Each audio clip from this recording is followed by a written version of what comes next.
The light with in ఛానల్కు మీ అందరికీ స్వాగతం. అధ్యాయం 3. 120 సంవత్సరాలుగా సాగుతున్న ఈ సంభాషణను మీరు ఎప్పుడైనా విన్నారా? మీకు ఎప్పుడైనా ఏదైనా విషయం గురించి అది జరగక ముందే ఇలా అవుతుందనిపిస్తోంది అన్న గట్ ఫీలింగ్ కలిగిందా?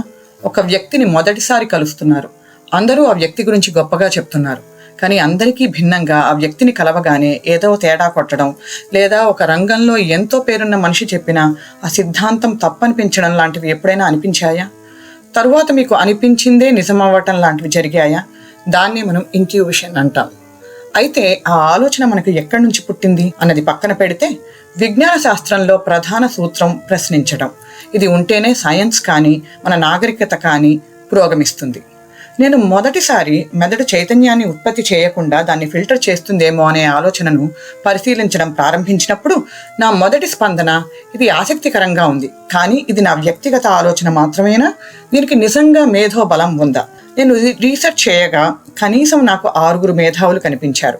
గత 120 సంవత్సరాల కాలంలో ఇంచుమించుగా ఇదే థియరీని ప్రబోధిస్తూ ఒక సైకాలజిస్ట్, ఆధునిక మనోవిజ్ఞాన శాస్త్రానికి పునాది వేసిన వ్యక్తి, ఒక తత్వవేత్త, నోబెల్ బహుమతి గ్రహీత, ఒక నవలా రచయిత, సాహిత్యాన్ని మార్చిన వ్యక్తి, ఒక కాగ్నిటివ్ సైంటిస్ట్, తత్వశాస్త్రం మరియు కంప్యూటర్ సైన్స్లో PhDలు చేసిన ఒక తత్వవేత్త, మరియు మైక్రోచిప్ ఆవిష్కరించిన ఇంజనీర్. వీరిలో ఎవ్వరూ ఒకరితో ఒకరికి పరిచయం లేదు సరికదా, కనీసం కలవనైనా కలవలేదు. కానీ ఇండిపెండెంట్గా అందరూ ఈ థియరీని ప్రతిపాదించడం గమనించదగ్గ విషయం. అధ్యాయం 1 మెదడు ఒక ఫ్యాక్టరీ కాదు, ఒక ఫిల్టర్ అయి ఉండొచ్చా అన్న ప్రశ్నను పరిచయం చేసింది. అధ్యాయం 2 ఈ ప్రశ్న ఎందుకు ముఖ్యమో చూపించింది. ఎందుకంటే ఫ్యాక్టరీ మోడల్ అంటే మెదడు చైతన్యాన్ని ఉత్పత్తి చేస్తుంది అనే థియరీ ఎంతో శాస్త్రీయంగా బలంగా ఉన్నప్పటికీ మెదడు కార్యకలాపం ఎందుకు అనుభవంగా మారుతుందో చెప్పలేకపోయింది. The hard problem of consciousness ఇంకా వీడిపోని చిక్కుముడిలాగానే ఉంది. ఈరోజు మనం ఫిల్టర్ సిద్ధాంతాన్ని కేవలం ఉపమానంలాగా కాకుండా దానికి మద్దతు ఇచ్చిన వారి గురించి తెలుసుకుందాం.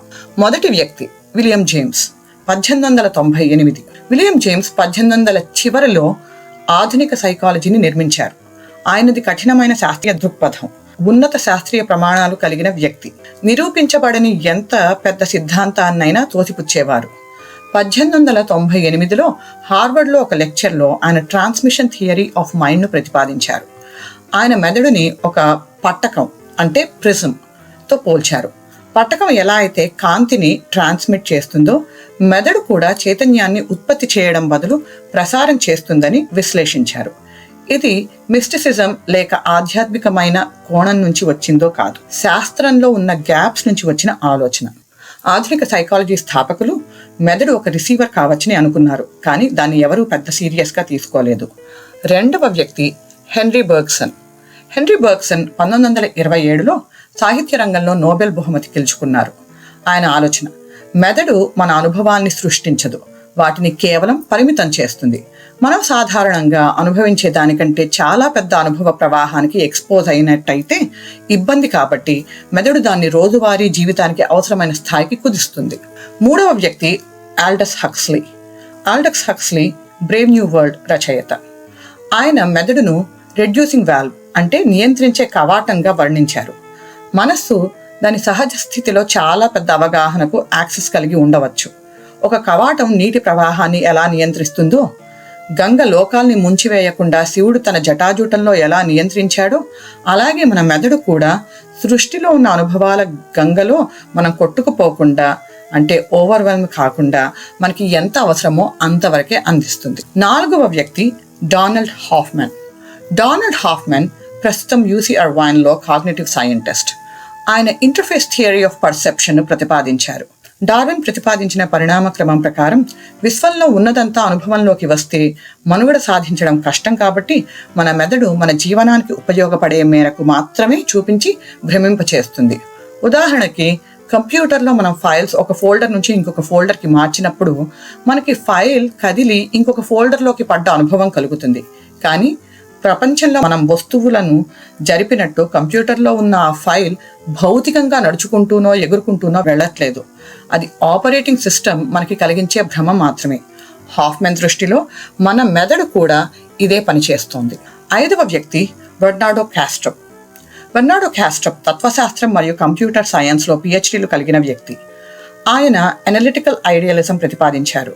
ఆ సిద్ధాంతం ప్రకారం ఈ విశ్వానికి కాన్షియస్నెస్, చైతన్యమే పునాది. మనకి కనిపించే ఈ భౌతిక ప్రపంచం కేవలం ఆ చైతన్యాన్ని ఒక కోణంలో నుంచి చూస్తే కనిపించే రూపం కావచ్చు. దీన్ని ఇతర మేధావులు సమర్థించట్లేదు, కానీ ఈ డిబేట్ కొనసాగుతూనే ఉంది. 6వ వ్యక్తి ఫెడెరికో ఫాజిన్. ఫెడెరికో ఫాజిన్ మైక్రోచిప్ ఆవిష్కర్త. ఈయన 1971లో ఇంటెల్ 4004 అనే మొదటి మైక్రోచిప్ని ఇన్వెంట్ చేసిన మేధావి. ఆయన అభిప్రాయం ప్రకారం చైతన్యం కంప్యూటేషన్ ద్వారా సృష్టించబడదు, అది మరింత మౌలికమైనది. ఈ అభిప్రాయాన్ని ఆయన వ్యక్తిగతంగానే చెప్పినా అలాంటి మేధావి నుంచి వచ్చిన థియరీని మనం అంత తేలికగా తీసుకోవటానికి లేదు.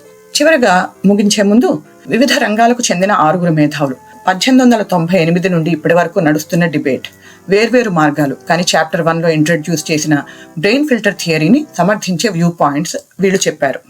వీళ్ళెవరూ దీన్ని నిరూపించలేదు, కానీ 6 చైతన్యానికి ఉన్న ప్రస్తుత వివరణ సరైనది కాదని భావిస్తున్నారు. ఇంతటి మేధావులు ఫిల్టర్ థియరీని సూచిస్తున్నారన్న ఒక్క కారణం చాలదా ఈ కాన్సెప్ట్ మీద ఇంకా తర్జన భర్జనలు జరగాలని ప్రతిపాదించడానికి?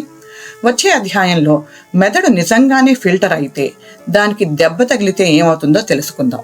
సో ఇవాళ మనం తెలుసుకున్నదేంటి? విలియం జేమ్స్ మెదడు చైతన్యాన్ని ప్రసారం మాత్రమే చేస్తుంది. బర్గ్సన్ మెదడు మన అనుభూతుల్ని పరిమితం చేస్తుంది. హక్స్లీ ప్రకారం మెదడు ఒక రెడ్యూసింగ్ వాల్వ్, అంటే నియంత్రించే కవాటం లాంటిది. హాఫ్మన్ మనకి కనిపించే విశ్వం కంప్యూటర్లో లాగా ఒక ఇంటర్ఫేస్ మాత్రమే కావచ్చు అని సూచించారు. క్యాస్ట్రప్ చైతన్యమే ఈ సృష్టిలో అసలు వాస్తవం కావచ్చు అని ప్రతిపాదించారు. ఫాజిన్ చైతన్యాన్ని మెదడులో సృష్టించలేము అని నిర్వచించారు. తదుపరి అధ్యాయం అంటే అధ్యాయం 4లో ఈ సిద్ధాంతాన్ని వాస్తవ ప్రపంచంలో పరీక్షిద్దాం. ఎన్నో అసాధారణ కేసుల్ని మనం డిస్కస్ చేద్దాం. ఈ మొత్తం సిరీస్లో నెక్స్ట్ 3 చాప్టర్స్ నా మోస్ట్ ఫేవరెట్ అధ్యాయాలు. మనందరినీ అబ్బురపరిచే విషయాలు 4, 5, 6 అధ్యాయాల్లో చాలా ఉన్నాయి. సో తప్పకుండా సబ్స్క్రైబ్ చేసుకోండి. ముగించే ముందు మీకు ఒక ప్రశ్న. ఈ 6 ఎవరు మీకు ఎక్కువ ఆశ్చర్యం కలిగించారు? కామెంట్ చేయండి లేదా నాకు ఈమెయిల్ చేయండి. dark.brighthome@gmail.com